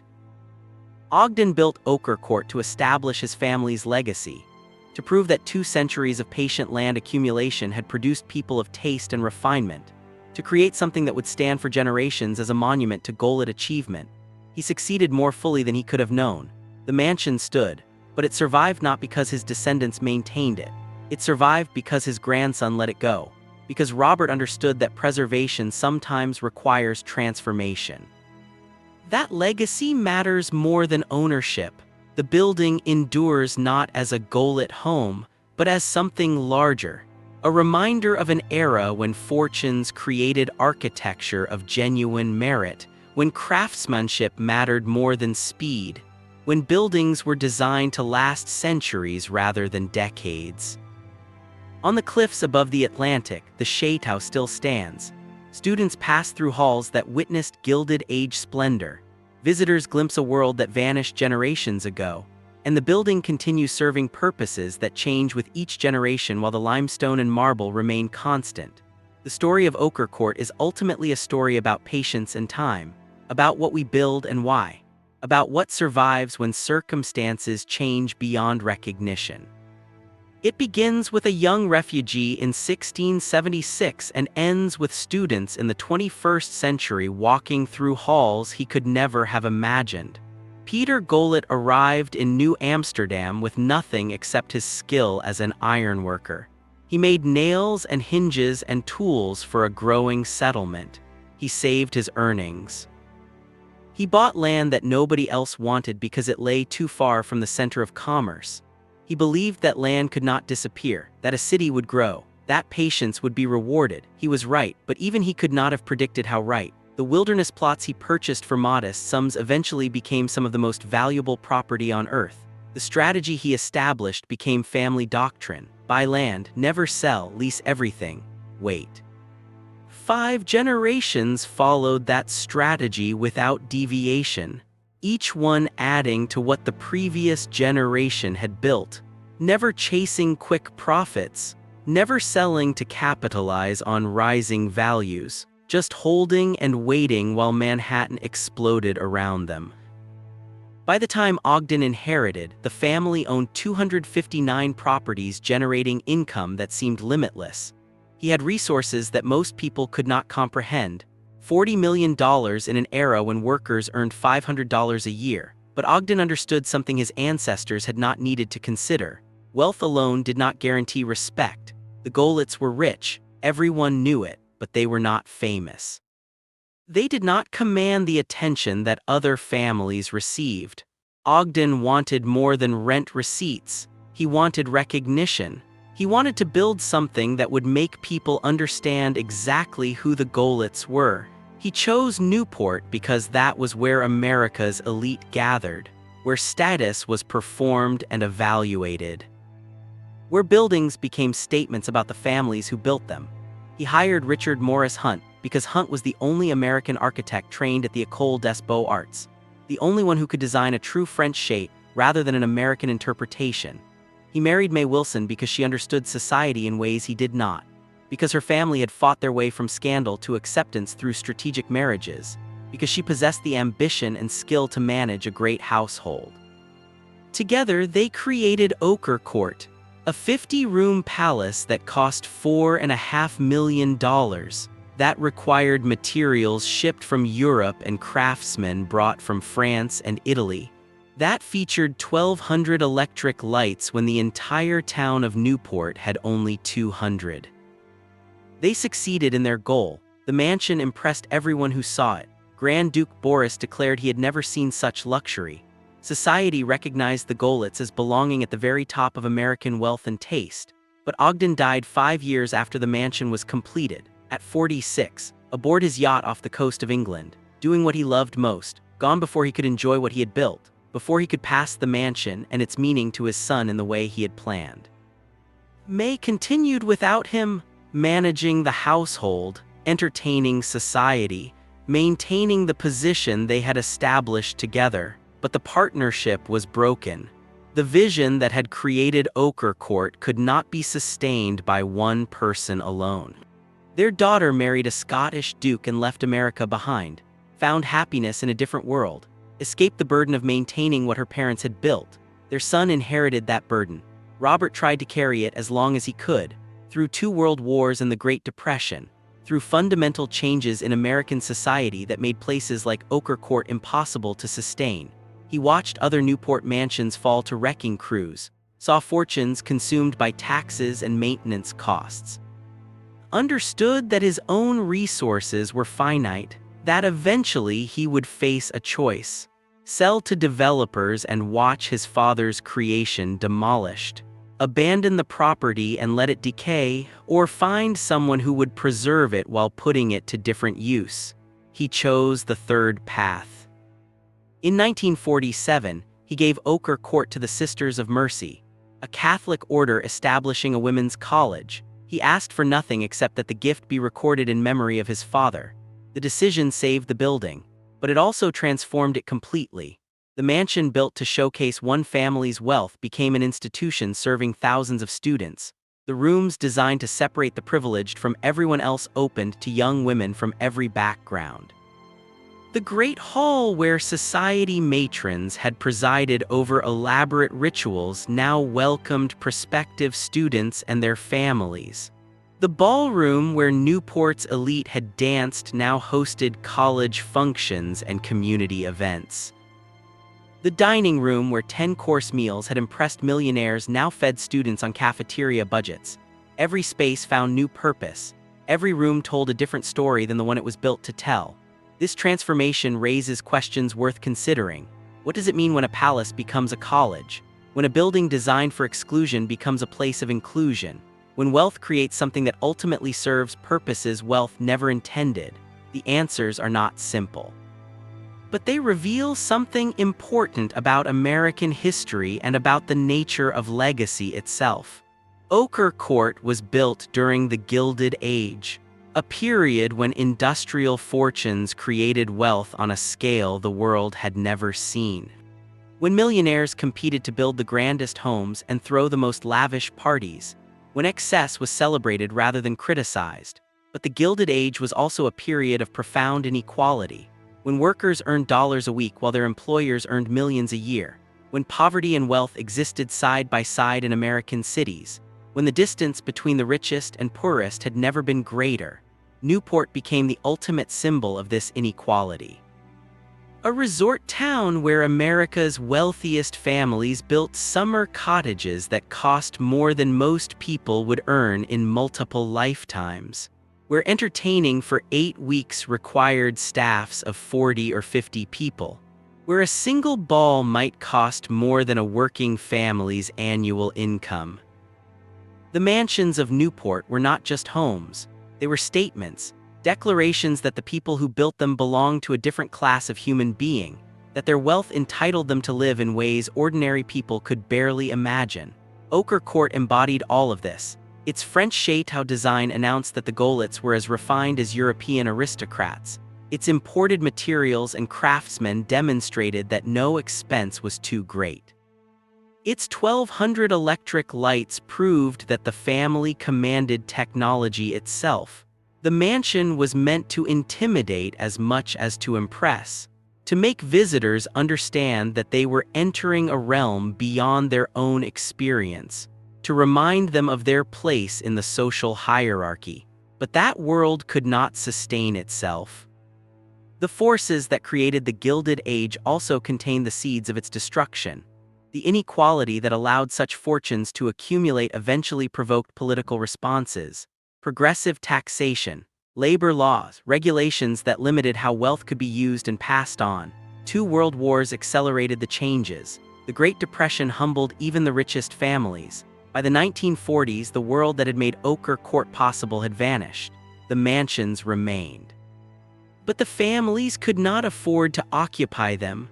One by one, the summer cottages of Newport fell silent. Some were demolished, others decayed. A few found new purposes that allowed them to survive.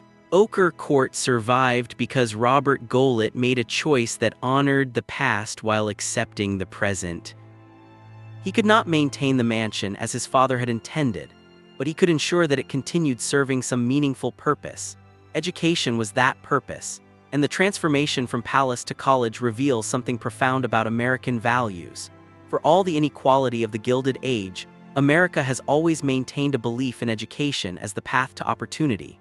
The idea that knowledge matters more than birth, that anyone with sufficient determination and ability can rise through learning. The Golets themselves embodied this belief to some degree. Peter arrived as a refugee with nothing except skill and determination. He built a fortune not through inheritance but through patient accumulation. Each generation added to what the previous had built. But by Ogden's time, the family had become what they had not been originally. Inherited wealth, people born to privilege who had never known anything else. When Ochre Court became Salve Regina College, it completed a cycle. The building created by inherited wealth became a place where new generations could build their own futures, where education replaced pedigree as the source of opportunity. The irony is instructive. The same mansion that had been designed to celebrate inequality now serves an institution committed to providing opportunity. The rooms that once separated the privileged from everyone else now welcome students regardless of their background. This is not to suggest that the transformation erased the history. Ochre Court still bears the marks of its origins. Students still walk through spaces designed for purposes they will never experience. The building still speaks of an era when wealth created architecture of genuine artistic merit. But the transformation adds layers of meaning that the original purpose lacked. The contrast between past and present teaches lessons about American history that no textbook could convey as powerfully. What did that wealth create? Buildings of remarkable beauty and craftsmanship. Ochre Court is genuinely magnificent. Hunt was a master architect. The craftsmen who executed his designs possessed skills that have largely disappeared. The materials and methods produced a structure that has endured for more than a century with relatively little deterioration. The mansion has genuine architectural and historical value. It deserves preservation not just for what it represents, but for what it is. A masterpiece of French Renaissance design adapted for American circumstances. But what did that wealth fail to create? Lasting dynasties, permanent social structures, immunity from change. The goal it's built Ochre Court to establish their family among America's permanent elite, to create a legacy that would endure for generations, to prove that 2 centuries of patient accumulation had produced something more than money. Yet within 50 years, the family could no longer maintain what they had built. The fortune that seemed limitless proved finite. The social position that seemed secure evaporated as the world changed. The legacy survived only by transforming into something the original builders never intended. This is perhaps the most important lesson Ochre Court teaches. That buildings outlast the purposes for which they were built. That stone and craftsmanship endure while families and fortunes fade. That preservation sometimes requires letting go of original intentions in favor of new meanings. Robert Goelet understood this. When he gave the mansion to the Sisters of Mercy, he was not admitting defeat. He was acknowledging reality. The world had changed. His family could not maintain Ochre Court as his father had envisioned, but the building deserved to survive. By letting it become something new, he ensured its survival. The gift was an act of wisdom and humility, an acceptance that legacy matters more than control. That what we build can serve purposes we never imagined if we allow it to transform. Today, more than 75 years after that gift, Ochre Court continues serving Salve Regina University. The campus has grown to include dozens of buildings. The student body has expanded to more than 2,500. The academic programs have diversified far beyond what the founding sisters contemplated, but the mansion remains the heart of it all.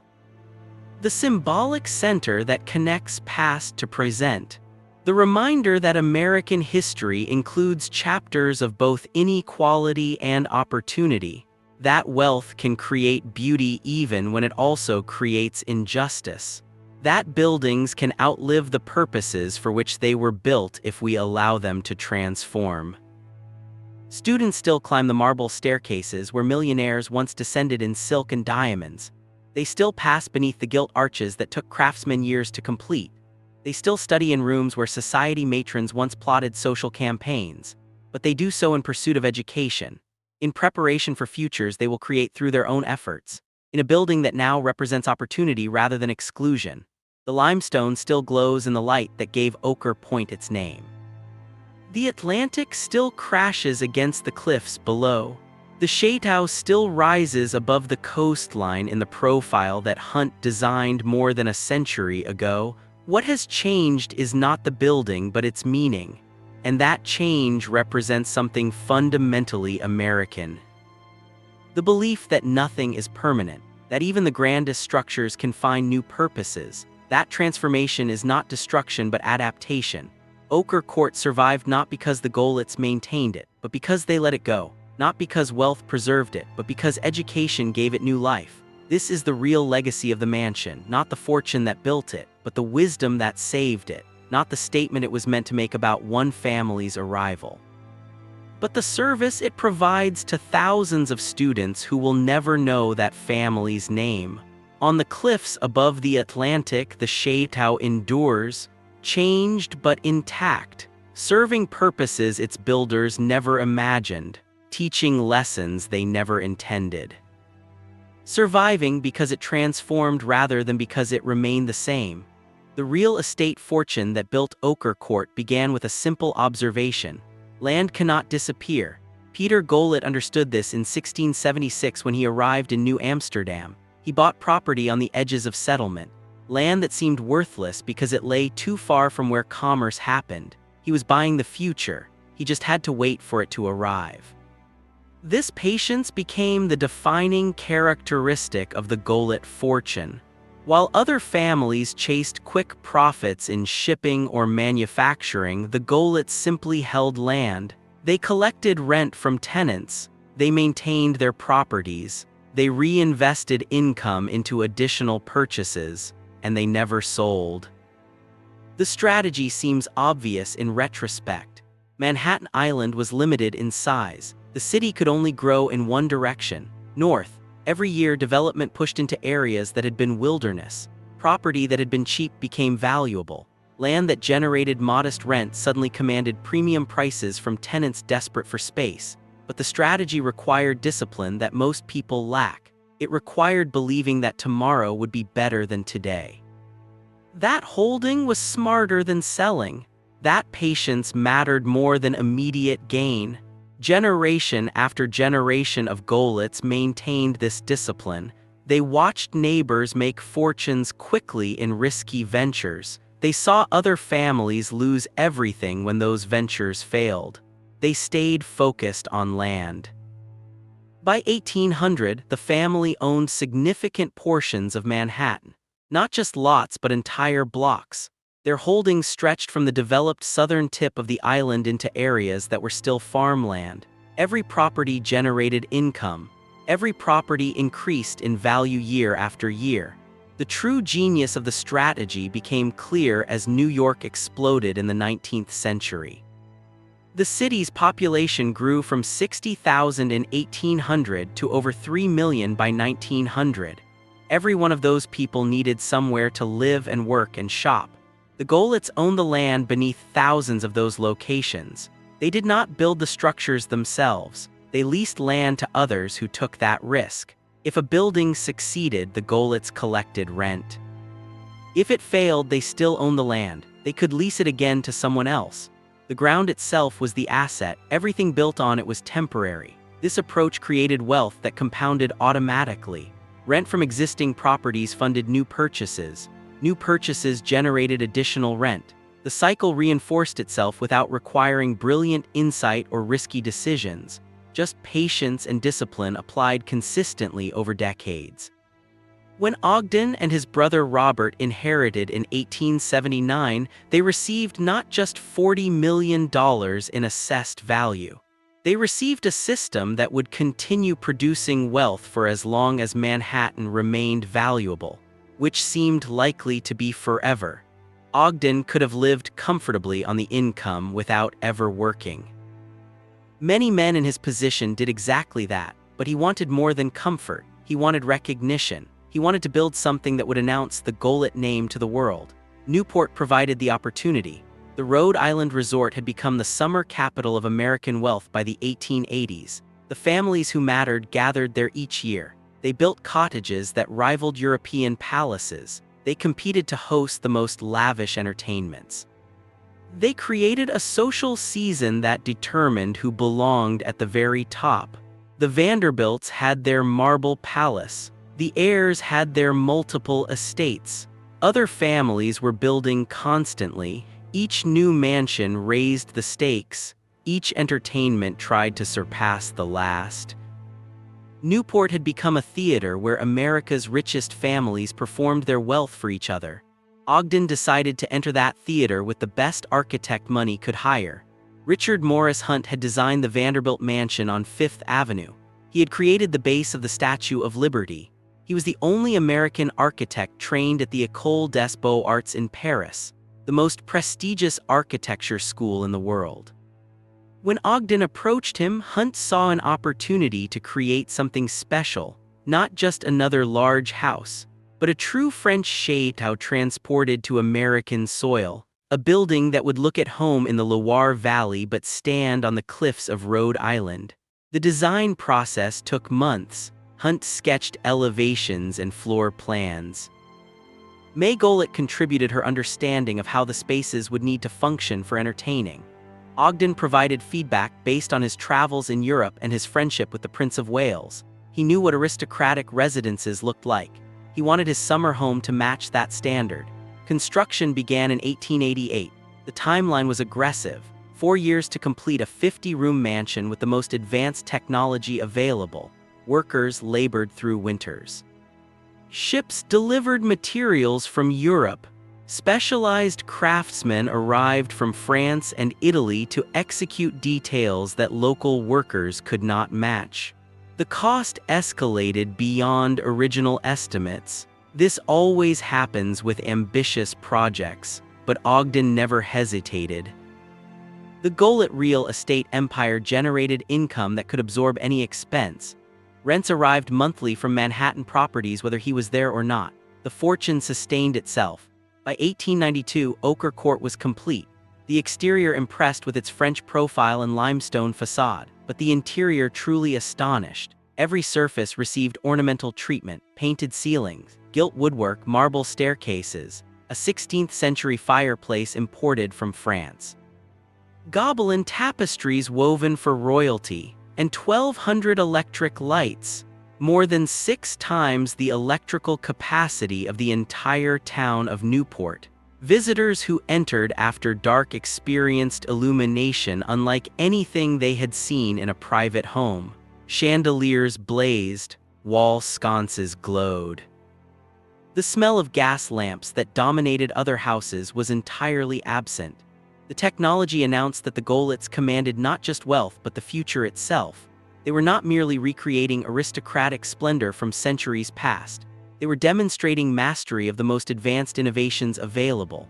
When Grand Duke Boris of Russia visited Newport and toured Ochre Court, his reaction validated everything the Golitts had attempted.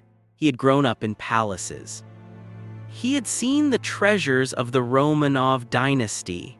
He knew what genuine luxury looked like, and he declared he had never dreamt of such magnificence as he saw in Newport. This was the triumph Ogden had worked toward. Recognition from European royalty that American wealth could create something equal to anything on the continent. Proof that the Golitt fortune, built patiently over 2 centuries, had produced people of taste and refinement. But Ogden had only 5 summers to enjoy what he built. In 1897, he died aboard his yacht during Cowes Week, at 46, the prime of life cut short by illness that no wealth could cure. His death revealed a fundamental truth about fortunes. They can build magnificent structures, but they cannot guarantee time to enjoy them. Ogden created a palace that should have served his family for generations. Instead, it became a monument to interrupted ambition. May continued managing the household after his death. She maintained the social position they had established together, but the partnership that had conceived Ochre Court was broken. The vision that had guided every detail could not be sustained by one person alone. Their children faced different futures than Ogden had planned. May the daughter married a Scottish duke and left America behind. She found happiness in a world where her father's fortune bought her a title and a castle larger than Ochre Court. She escaped the burden of maintaining what her parents had built. Robert the son inherited that burden. He inherited the Manhattan real estate that generated income. He inherited the Newport mansion that consumed it. He inherited the responsibility of continuing what 5 generations before him had built. For decades, Robert tried. He managed the properties. He adapted to changing markets. He watched New York evolve from a city of brownstones to a city of skyscrapers. The land the Golitts owned increased in value even as the buildings on it became obsolete. But external forces were working against him. Progressive taxation targeted inherited wealth. Estate taxes consumed portions of fortunes at each generational transfer. Income taxes claimed larger shares of rental receipts. The automatic wealth creation that had worked for 2 centuries faced new obstacles. The Great Depression devastated even wealthy families, property values collapsed, tenants could not pay rent, banks failed. Robert watched his income shrink while his expenses remained constant. Ochre Court still required maintenance, staff still needed salaries. Taxes still came due. 2 world wars accelerated social changes that made places like Ochre Court obsolete. The servant class that had staffed such houses disappeared into factories and military service. Young people who might once have worked as maids or footmen found better opportunities elsewhere. The infrastructure that had made grand estates possible was evaporating. By the 1940s, Robert faced reality. He could not maintain Ochre Court as his father had intended. The 8-week summer season that required 47 servants made no economic sense. The cost of heating and maintaining 50 rooms for occasional use was unsustainable. The fortune that had built the mansion was not infinite after all. He spent years exploring options. Sell to developers. But that meant demolition. His father's creation destroyed for the value of the land beneath it. The thought was unbearable. Abandon the property, let it decay until someone else dealt with it. But that was surrender, an admission that the Gilded legacy meant nothing. Find an institution that would preserve the building while using it for different purposes. This seemed the only honorable path, but finding such an institution proved extraordinarily difficult. The United Nations rejected his offer. Museums were not interested. Hospitals lacked funding. Government agencies could not commit to preservation. Every conversation ended in disappointment. Then he learned about the Sisters of Mercy and their struggling college. They needed space desperately. They lacked resources to build. They would preserve what they received because they could not afford to replace it. The match was imperfect.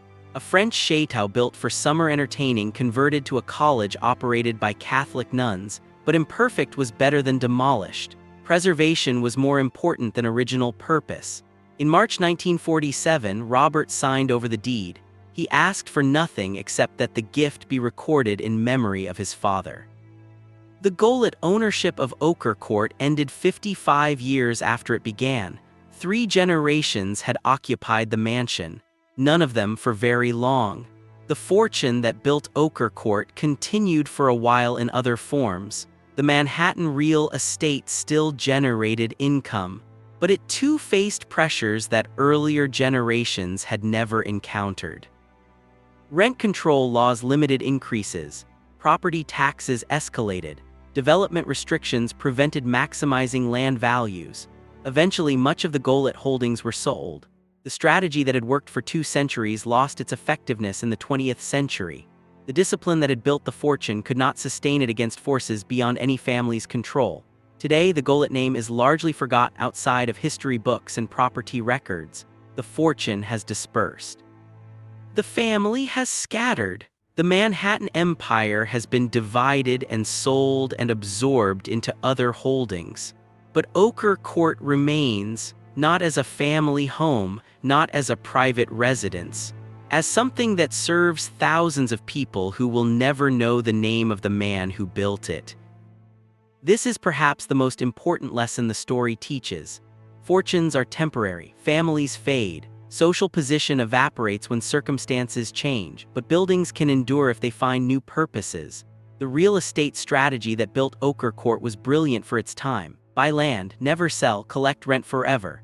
In a growing city with limited space, the strategy created automatic wealth that compounded across generations. But no strategy works forever.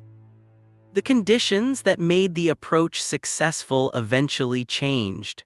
New laws, new economic forces, new social realities. The discipline that had built the fortune could not protect it from transformation beyond anyone's control. What survived was not the fortune or the strategy. What survived was the thing the fortune created. The mansion itself, the limestone and marble and craftsmanship, the building that Ogden commissioned to announce his family's arrival among America's elite. It survived because Robert was wise enough to let it transform, to accept that preservation mattered more than ownership. That legacy meant something different than he had been taught. The fortune built Ochre Court, but flexibility saved it. The wealth created something magnificent, but education gave it lasting purpose. The Gollets established their name. But the Sisters of Mercy ensured it would endure. This is the real story of the real estate fortune that built America's most beautiful mansion. Not just how wealth created architecture, but how architecture outlived the wealth that created it. How buildings survive by serving new purposes. How transformation becomes a form of preservation. On the cliffs above the Atlantic, the Chateau stands. The fortune that built it has vanished. The family that owned it has faded, but the building endures, serving purposes its creators never imagined, teaching lessons they never intended, surviving because it changed rather than because it remained the same. Walk into Ochre Court today and you will see something the Gollets never imagined. Students crossing the Great Hall with backpacks slung over shoulders. Faculty members discussing curriculum in rooms designed for formal entertaining. Administrative staff working in offices that were once private bedrooms. A building created for exclusion now serving inclusion. The transformation is complete, but the history remains visible in every corner. The Great Hall still rises 3 stories toward its painted ceiling. The gilt arches still catch light and multiply it across surfaces. The 16th century fireplace still anchors the space with its carved figures and aged stone. But the people passing through no longer arrive in horse-drawn carriages wearing silk and diamonds. They arrive on foot or by car. They wear jeans and university sweatshirts. They carry textbooks instead of calling cards. They belong to a world the Gollets could not have predicted when they planned every detail of this space. The contrast is instructive. It teaches without preaching. Students who rush through the hall on their way to class eventually stop and look up. They notice the ceiling, the ornamental details, the craftsmanship that took years to complete. They begin asking questions: who built this? When? Why? How? What happened to them? The answers connect present to past in ways that matter. This was not always a college. This building had a different purpose. People lived here who experienced the world differently than we do now. Their wealth created something beautiful, but it could not sustain itself. Education saved what opulence could not preserve. This is the essential lesson of Ochre Court, that what we build outlasts our intentions if we allow it to transform. That preservation sometimes requires letting go. That buildings serve best when they serve many rather than few. The university understands its responsibility as steward of this history. Maintenance continues year after year. Plaster repairs, roof work, window restoration, stone cleaning. The building requires constant attention to remain in the condition it deserves. But the university also understands that Ochre Court is not a museum. It is a working campus building. Students live and learn and work within these walls. The mansion must function for contemporary needs while preserving historical integrity. This balance is delicate. Modern fire codes require sprinkler systems. Contemporary accessibility standards require elevators and ramps. Energy efficiency demands updated heating and cooling. Each modification must respect the original architecture while meeting current requirements. The university navigates these challenges with care. Additions are made sensitively. Modern elements are installed in ways that minimize visual impact. Historical features are preserved even when they complicate practical use. Visitors who tour the building see both past and present coexisting. Original decorative elements next to contemporary office furniture. 19th century lighting fixtures alongside modern fire alarms. The layers of history visible rather than hidden. This honesty about transformation distinguishes Ochre Court from some other historic houses. Many preserved mansions try to recreate a specific moment in time. They remove all evidence of later uses. They furnish rooms as they might have appeared when the original owners lived there. They become frozen in an imagined past. Ochre Court embraces its evolution. The building was a summer home, then it became a college. Both chapters matter. Both are part of the story. Pretending the second did not happen would dishonor the decision that saved the building. Robert Golick gave this place away because he understood that survival mattered more than control. He could have insisted that it remain exactly as his father built it. He could have demanded that any new owner maintain it as a house museum. He could have attached restrictions that limited what could be done with the property. Instead, he gave it freely to an institution that needed it. He trusted the Sisters of Mercy to preserve what mattered while adapting what needed to change. That trust was rewarded. The building survived because it became useful rather than decorative. Today, Salve Regina University serves more than 2,500 students. The campus has grown to 80 acres and dozens of buildings. Academic programs span liberal arts and professional studies. Students come from across America and around the world. But Ochre Court remains the symbolic heart of the institution. When prospective students visit, they tour the mansion. When alumni return, they walk through the Great Hall. When the university appears in photographs or videos, Ochre Court provides the backdrop. The building has become inseparable from the university's identity, not just because it is beautiful, but because it represents something about the institution's values. That education opens doors. That opportunity matters more than privilege. That what was once exclusive can become inclusive. The irony would not be lost on May Golick. She spent her summers at Ochre Court carefully managing guest lists, determining who belonged and who remained outside, using invitations and exclusions as tools in social competition. The mansion was a stage for displaying superiority. Now anyone can walk through those same spaces. Students from working-class families, first-generation college attendees. Young people whose grandparents could never have entered through the front door when the Golicks occupied the building. They walk the same marble staircases where May descended to greet society guests. They study in rooms where she entertained Russian Grand Dukes and British aristocrats. They belong to a world she fought against, a world where education creates opportunity that inheritance once monopolized. This transformation matters, not just as historical curiosity, but as demonstration of American possibility. That nothing is permanent, that even the most exclusive spaces can open, that buildings outlive the social structures that created them. Ochre Court teaches this lesson simply by existing, by continuing to serve, by welcoming rather than excluding. The mansion has become something better than what it was built to be. Would Ogden approve? Impossible to know. He built Ochre Court to establish his family among America's permanent elite, to create a legacy that would endure for generations, to prove that Golick wealth had produced people of taste and refinement. He succeeded in unexpected ways. The building did establish a legacy. It does endure across generations. It does demonstrate taste and refinement, but not in the way he imagined. The legacy is not Golick ownership. It is the building itself and the purposes it serves. The endurance comes not from family continuity but from institutional adaptation. The taste and refinement visible in Hunt's architecture matter precisely because they now serve education rather than exclusion. Perhaps Ogden would be disappointed that his family no longer owns what he built. Perhaps he would mourn the loss of the social world that made Ochre Court possible. Perhaps he would object to students living in rooms designed for society guests.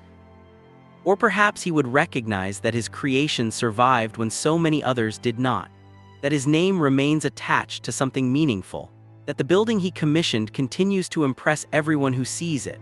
The Shade House still stands on the cliffs above the Atlantic, still glows in the light that gave Ochre Point its name, still demonstrates the highest standards of French Renaissance architecture adapted for American circumstances. Still takes breath away when you enter the Great Hall and look up toward that painted ceiling 3 stories above. What has changed is not the quality of the building, but who gets to experience it. And that change represents something fundamentally American.